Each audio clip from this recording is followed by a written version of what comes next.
Bonsoir à chacun de nous. On bénit Dieu pour le 8e jour qui commence aujourd'hui. Et aujourd'hui, c'est quel est le fondement juridique.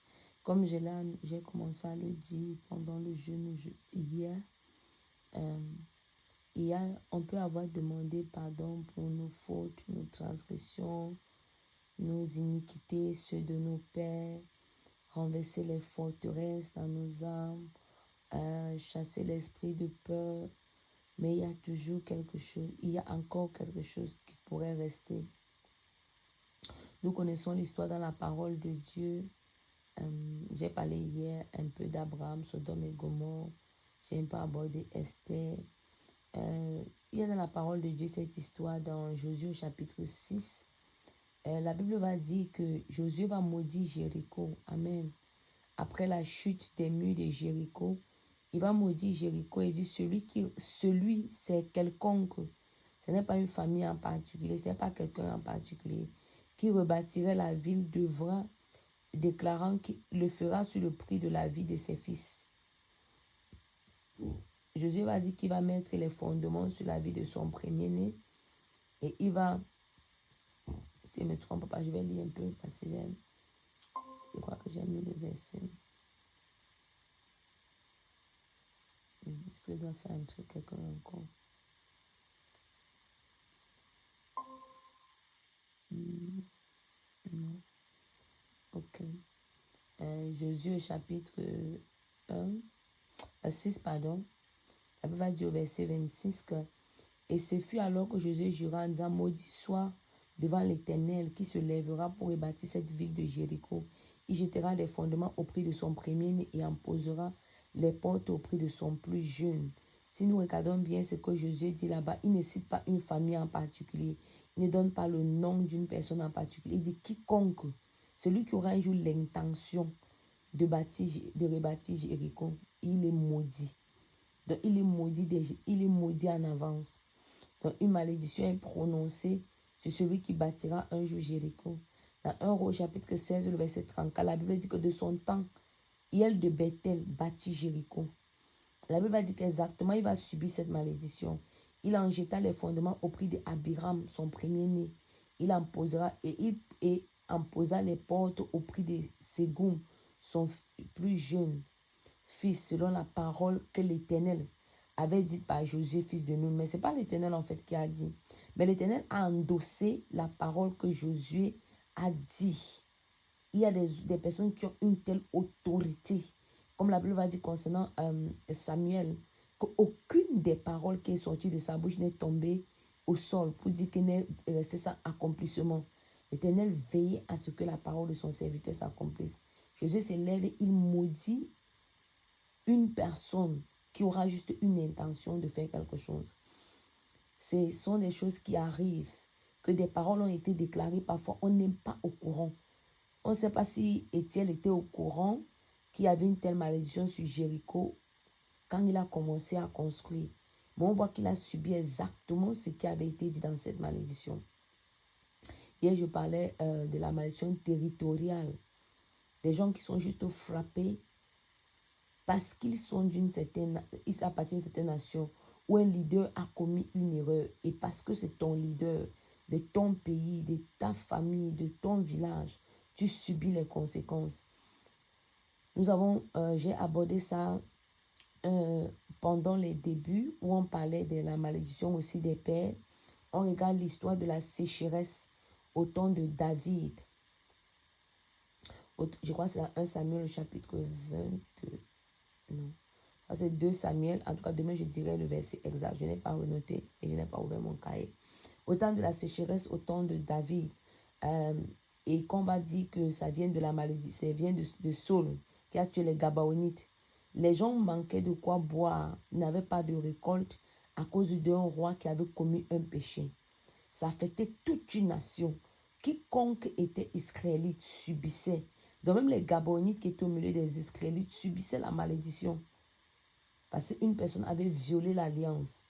Les Israélites n'avaient pas le droit de tuer les Gabaonites à cause de l'alliance qu'ils avaient passée au temps de Moïse avec les Gabaonites.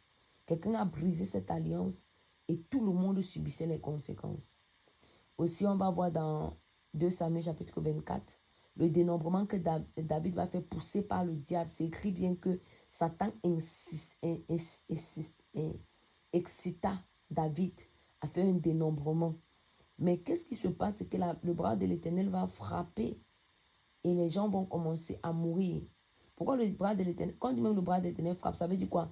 Le roi a brisé a violé un commandement de Dieu. Et le diable va exiger que la sentence qui est liée à cette désobéissance s'applique.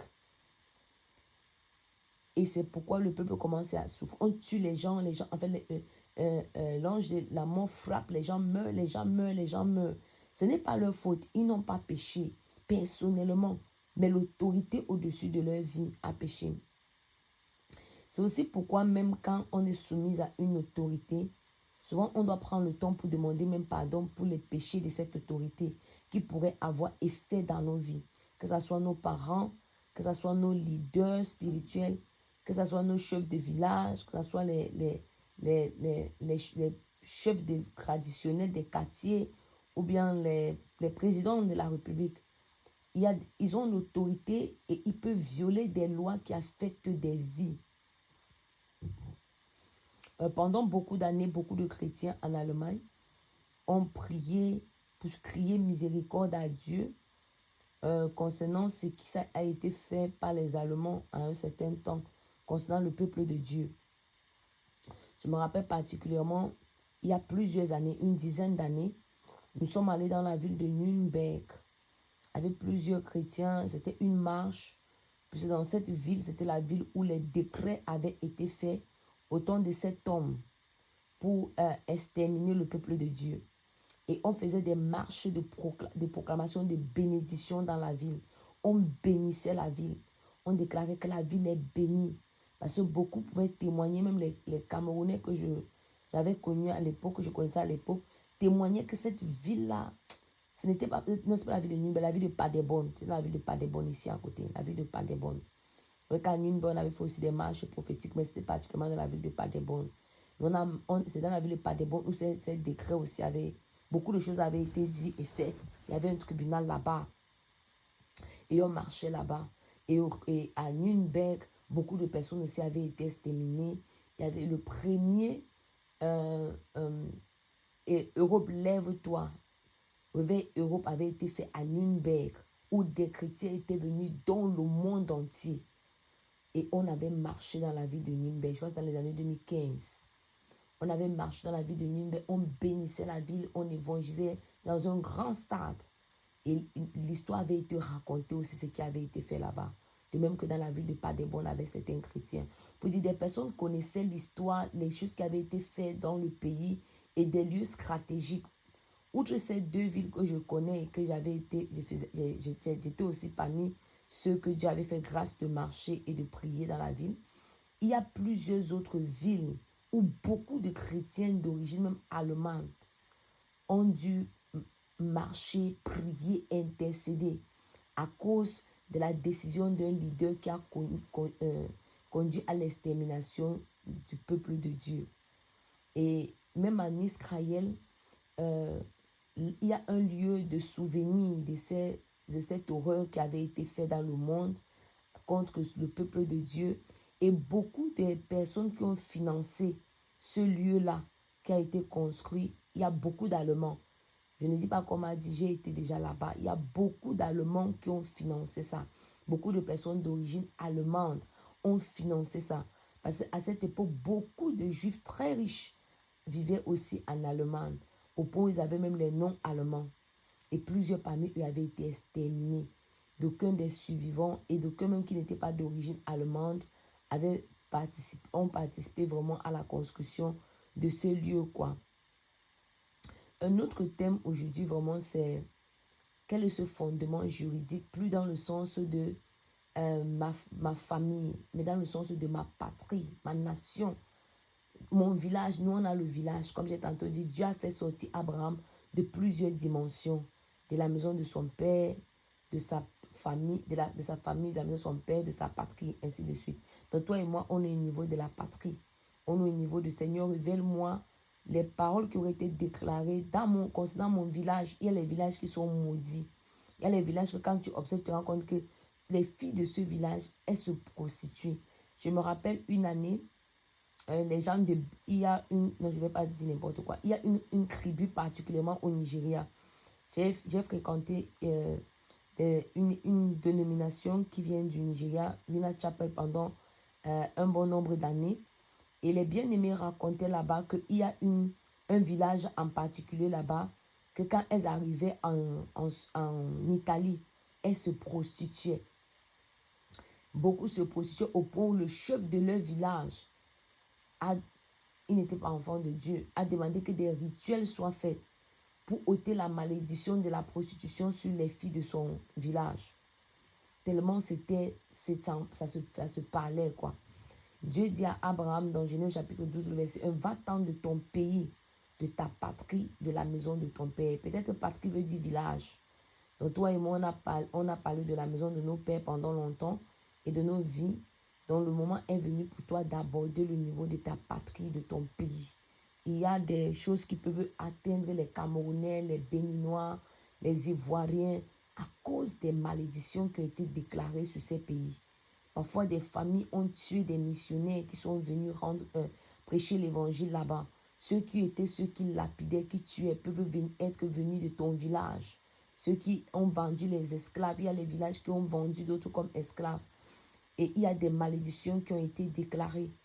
Il y a des gens que c'est leur famille, quand on parle de famille, on veut dire leur village, leur leader, leur chef de village qui ont sacrifié des vierges pour bâtir je l'ai dit il y a quelques jours, leur forêt sacrée, leur lieu sacré. Ils ont tué des gens qui, pendant qu'ils mouraient, ils parlaient sur tout le village. Il y a des étrangers, la Bible dit qu'on ne doit pas mépriser les indigènes. Il y a des étrangers qui sont venus dans certains villages, on les a tués. Ils ont déclaré des malédictions. Nous connaissons l'histoire dans la parole de Dieu. Je crois que c'est un homme de la tribu de Benjamin. Un homme de Juda va passer par la tribu de Benjamin. Je vais donner le verset clairement demain dans la journée. Mais il va s'arrêter dans la tribu de Benjamin et ils vont commettre une infâme, en fait, une abomination en Israël. On va venir toquer les membres de la tribu de Benjamin. Il y avait certains, ils étaient mélangés avec certains qui n'étaient pas d'Israël, même qui n'étaient pas de Benjamin. Je crois qu'on dit Benjamin. Et ces personnes-là vont venir cogner chez le monsieur pour demander à violer cet homme qui a demandé l'abri là-bas avec sa concubine. Et il va donner sa concubine, on va mettre la concubine, ils vont la violer toute la nuit. La Bible va dire qu'il va porter sa concubine sur son âne, il va partir avec, peut-être je fais une erreur en disant l'âne, mais il va porter sur son animal, la vie va partir avec, et il va arriver dans la tribu de Juda, il va découper, parce qu'elle était morte, il la découpe en morceaux, et il partage dans toutes les tribus, il envoie ça dans toutes les tribus, et il y aura un rassemblement, et ils vont se lever et combattre la tribu de Benjamin. Au point où, au début, pendant la guerre, la tribu de Benjamin aura l'impression de gagner, mais Dieu va leur donner la main forte, je crois peut-être sur le 3e jour. On voit, et à la fin, beaucoup d'hommes vont mourir dans cette famille. Et on a exterminé même les femmes. Il y avait eu un massacre total et terrible. Parce que beaucoup, maintenant, ils vont pleurer même après. Pleurer, comment c'est une tribu qui sera ôtée d'Israël. Comment ça a pu arriver? Ils avaient juré qu'aucune tribu ne pourra leur donner pour femmes leurs enfants. Et après, au tirage au sort, on se rend compte qu'il y avait une tribu qui n'était pas là. C'est comme ça que cette tribu-là, on va voir comment c'est au travers de cette tribu que les Benjamites pourront avoir désormais les femmes. Et le nombre même de femmes ne va pas suffire. Donc, on va exterminer tous les hommes de cette tribu et donner les femmes aux Benjamites, si je ne me trompe pas. Et on va maintenant dire aux hommes qui n'ont pas eu les femmes, pendant la danse des Shiloh, vous qui n'avez pas eu de femmes, allez attraper les femmes là-bas. Et si les parents de ces filles demandent, on va leur expliquer. Vous voyez comment une poignée, quand tu étudies la parole, tu te rends compte que ce n'était pas toute la tribu de Benjamin qui avait fait ça. Mais parce que les leaders de Benjamin avaient refusé de livrer ceux qui avaient fait ça. Toute la tribu a été embarquée. Et souvent, nous venons des endroits où de telles choses ont été dites, de telles choses ont été faites. Donc, bien aimé, toi et moi, on va continuer à demander au Seigneur quel est ce fondement légal, juridique, qui parlent contre ma vie, parce que je viens, tu connais ton village dans la chair, parce que je viens de tel village, parce que je viens du Cameroun, parce que je viens de la, je ne sais pas, du logo écharé, je crois qu'il y a un truc comme ça, du nord, de l'ouest, de tel village en particulier dans l'ouest, du Cameroun en général. Quel est ce fondement légal? Qu'est-ce qui est dit concernant le Cameroun qui combat ma destinée, qui rend mon sol dur, qui empêche ma prospérité? Qu'est-ce qui est dit concernant tout mon village qui combat mon mariage? Tu as déjà prié pour ta maison de ton père. Peut-être ça peut concerner ton quartier au village. Il y a les quartiers dans les villages en Afrique, au Cameroun particulièrement. Je ne vais pas dire en Afrique, je ne connais pas toute l'Afrique. Et parfois, quand tu observes certains quartiers, on va te dire, les gens de tel quartier ont telle attitude. Dans un même village, les gens de tel quartier sont pauvres, les gens de tel quartier sont ceci, les gens de tel quartier dans le village sont X et Y. Parfois, on entend juste ça et on passe.